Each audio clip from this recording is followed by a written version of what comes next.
नमस्कार दोस्तों, स्वागत है आपका हिंदी नॉलेज शो में। तो दोस्तों, तुर्की के अंदर आज जो भयानक हालात है उसे बता पाना भी बहुत ज़्यादा मुश्किल है। जी हाँ, और इसका जिम्मेदार तुर्की तो है ही है, लेकिन उससे भी ज़्यादा जिम्मेदार इसका है चीन, क्योंकि चीन ने तुर्की के साथ किया ही कुछ ऐसा है। और जब मैं आपको आंकड़े दिखाऊंगा तबाही के, तो जो भारत में कोरोना की तबाही हुई है ना, वो भी इसके सामने आपको छोटी लगने लगेगी। और इस सब में पिस गए हैं तुर्की के आम नागरिक, क्योंकि जिस चीज को वो अपनी सुरक्षा का साधन मान रहे थे, वो ही उनके मौत के गले का फंदा भी बन गया है। तो चलिए बिना समय गवाए वीडियो को शुरू कर लेते हैं। तो दोस्तों, स्क्रीन पर आप देखिए, आपको दो साइड बाय साइड में आपको स्टैट्स दिखा रहा हूं। एक भारत के हैं, दूसरे तुर्की के हैं। अब भारत के टोटल कोरोना केस देखिए कितने हैं, करीबन 14.5 मिलियन, यानी कि भारत की 130 करोड़ आबादी में अगर आप देखें तो रफली 1% भारतीय लोग कोरोना पॉजिटिव हैं।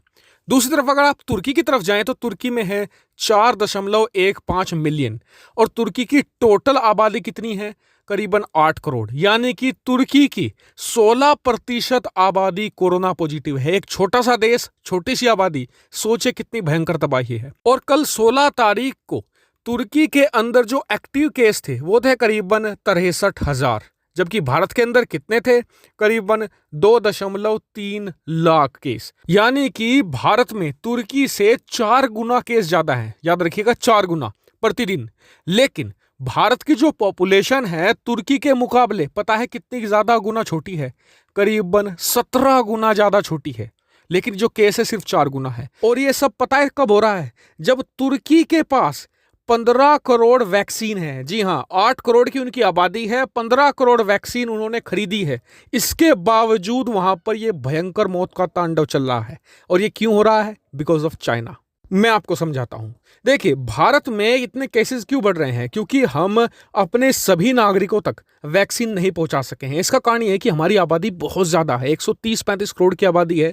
इन तक एक एक व्यक्ति तक वैक्सीन पहुंचाना बहुत मुश्किल काम है। लेकिन तुर्की के लिए बड़ा काम नहीं है, मात्र 8 करोड़ की आबादी है।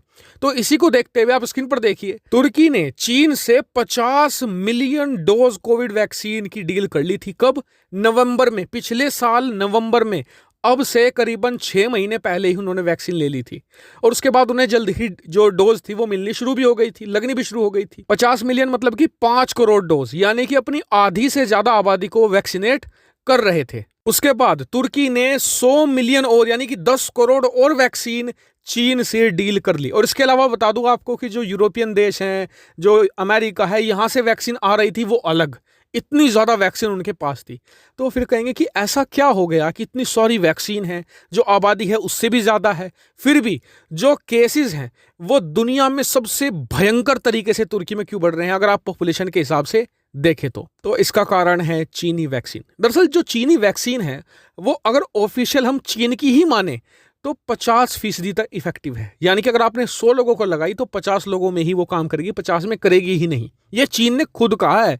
इसके बाद जो दुनिया की दूसरी वैक्सीन है, जैसे कि एस्ट्राजेनेका है, भारत की कोवैक्सीन है, इसके अलावा मॉडर्ना की वैक्सीन है, फाइजर की वैक्सीन है, इन सभी का जो प्रतिशत है वो 70 से 90 के आसपास है, जो काफी अच्छा है। और ये जो डाटा है ना 70 से 90 वाला, ये ट्रांसपेरेंट है। सभी देशों ने अपने अपने देश में इन वैक्सीन के ट्रायल किए हैं, तब ये आंकड़ा निकल कर आया है। जबकि जो चीन की वैक्सीन है, इनका कोई भरोसा नहीं है, ये चीन ने आंकड़े दिए, और चीन का आंकड़ा कितना सही होता है तो अभी आप जानते हैं। लेकिन स्क्रीन पर आप देखिए, सबसे नीचे इस आर्टिकल में पढ़िए कि चिली विश्वविद्यालय है, वहां की स्टडी में यह पता चला था कि जो चीन की वैक्सीन है ये पहली डोज में मात्र 3% ही प्रभावशाली है। यानी अगर आपने 100 लोगों को दी, उनमें से 3 में यह काम करेगी। अब हुआ क्या कि तुर्की में सबको लगनी शुरू हो गई, और जब सबको वैक्सीन लगती है तो क्या होता है, लोग लापरवाह हो जाते हैं कि जी हमें तो वैक्सीन लग गई, मास्क की जरूरत नहीं है। और मार्च तक तो तुर्की ने लगभग सारे जितने भी रिस्ट्रिक्शन थे, जितने भी नाइट कर्फ्यू वगैरह था, सब हटा लिए थे। और इसी का परिणाम अब ये हुआ है, इतनी भयंकर तबाही है। और इसका जिम्मेदार कौन है? सबसे पहले तो तुर्की की सरकार, जिन्होंने चीनी वैक्सीन पर भरोसा किया। दूसरा जिम्मेदार है यहां पर चीन।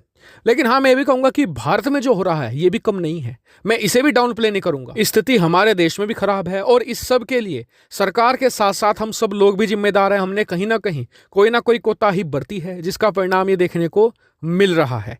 उम्मीद करते हैं कि सरकार यहाँ पर तेजी से वैक्सीन मैन्युफैक्चरिंग बढ़ाए, देश के सभी नागरिकों तक युद्ध स्तर पर इस वैक्सीन को पहुंचाया भी जाए। साथ ही हम प्रार्थना करें उन लोगों के लिए जो कोरोना से जंग लड़ रहे हैं, कोई अस्पतालों में, अस्पतालों के बाहर ही, वो सभी लोग जल्द से जल्द स्वस्थ भी हो और हम इस कोरोना से निजात पाएं। हालांकि आपका इस पर क्या मानना है कमेंट करके जरूर बताएगा। साथ ही वीडियो को शेयर कीजिएगा और चैनल को सब्सक्राइब करना बिल्कुल मत भूलिएगा। Thank you for watching video.